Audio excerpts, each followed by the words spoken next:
सुग्रीव रामांतर की तरफ आते हैं तो कुछ वानर उन्हें आते हुए देख लेते हैं और वो सुग्रीव के पास जाकर कहते हैं, दृष्टि वानरों की पड़ी जब इन पर तत्काल, गए पास सुग्रीव के और कहा यह हाल। तो सभी वानर सुग्रीव से कहते हैं कि कोई राक्षसों की तरफ से इधर ही आ रहा है।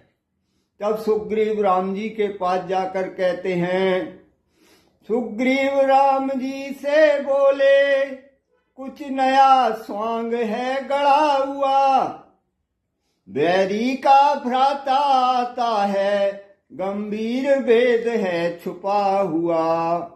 सुग्रीव कहता है, हे भगवान, रावण कोई नया स्वांग कर रहा है, रावण का भाई इधर ही आ रहा है, इसमें कोई बड़ा भेद छिपा हुआ है। रजनीचर सब मायावी है, सीधा न समझिएगा इनको, उत्तर का मार्ग बताते हैं, जब जाते हैं यह दक्षिण को। सभी राक्षस मायावी है, इनको सीधा नहीं समझना चाहिए। ये उत्तर की तरफ जाते हैं तो दक्षिण की तरफ बताते हैं। सुग्रीव कहता है, मेरा विचार तो ऐसा है, सब स्वाद चखा दूं इसको मैं, बंधवा कर अभी वानरों से, बंदी करवा दूं इसको मैं। हे भगवान, मेरा विचार तो ये है कि इसको अभी वानरों से बंदी बना लो।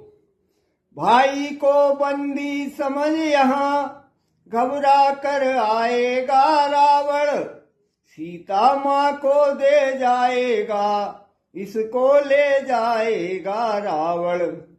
हे भगवान, भाई को बंदी का समाचार सुनकर खुद रावण यहाँ आएगा और सीता माता को दे करके और इसको ले जाएगा। जामवंत कहने लगे, धीरज धरिए तात, अपने को शोभित नहीं ऐसी ओछी बात। तब जामवंत जी कहते हैं, हे सुग्रीव, थोड़ा धैर्य धारण करो, ऐसी ओछी बात अपने को शोभा नहीं देती है। जो धर्मवान है योद्धा है, रण में कर्तव्य चुकाते हैं, बैरी से कहकर बतला कर यम पुरुष को पहुंचाते हैं। जो धर्मवान योद्धा होते हैं वो रण में अपना कर्तव्य पूरा करते हैं और बैरी को ललकार के मारते हैं। आ रहा भेद लेने को यदि, तो भी हमको कुछ फिक्र नहीं, कुछ यहाँ भेद की नीत नहीं, कुछ यहाँ कपट का जिक्र नहीं। अगर वो भेद लेने भी आ रहा है तो भी कोई चिंता की बात नहीं है।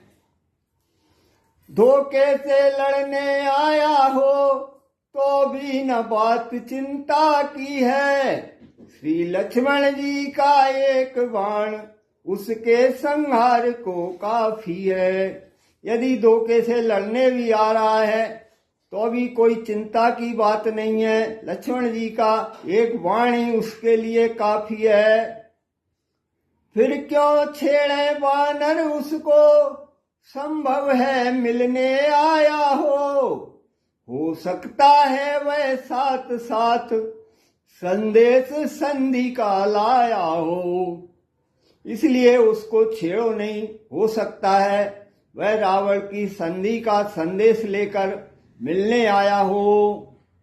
अथवा रावण का क्षमा पात्र वह पास हमारे लाता हो, या रावण से कुछ बिगड़ गई तो शरणार्थी होकर आता हो।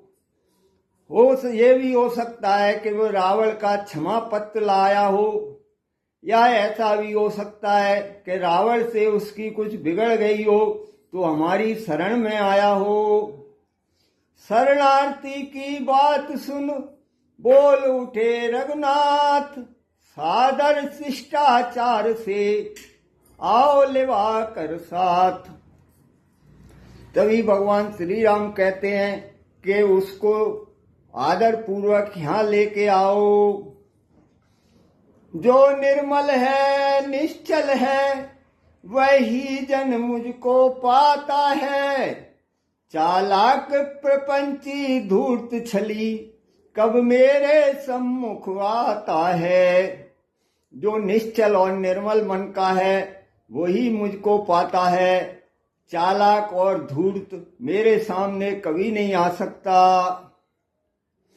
यदि सभी शरणागत होगा दामन से उसे ढकूंगा मैं। फिर महापात की भी हो तो उसको न कदापि तजूंगा मैं। यदि वो मेरी शरण में आया है तो मैं उसको अपने दामन में छिपा के रखूंगा। फिर चाहे वो महापापी भी हो तो भी उसको नहीं त्यागूंगा। मैं उसका सच्चा साथी हूँ जो सब प्रकार से आरत है। मैं उसका सच्चा साथी हूँ जो जन मेरा शरणागत है। जो कोई भी मनुष्य मेरे शरणागत होकर आता है मैं उसकी सदा रक्षा करता हूँ। यदि शरण आ रहा है मेरी तो अपना कर रखूंगा मैं। अपने समीप बिठलाऊंगा लक्ष्मण जैसा समझूंगा मैं। यदि मेरी शरण में आ रहा है तो मैं उसे अपना बना के रखूंगा और लक्ष्मण की तरह अपने पास में बिठाऊंगा।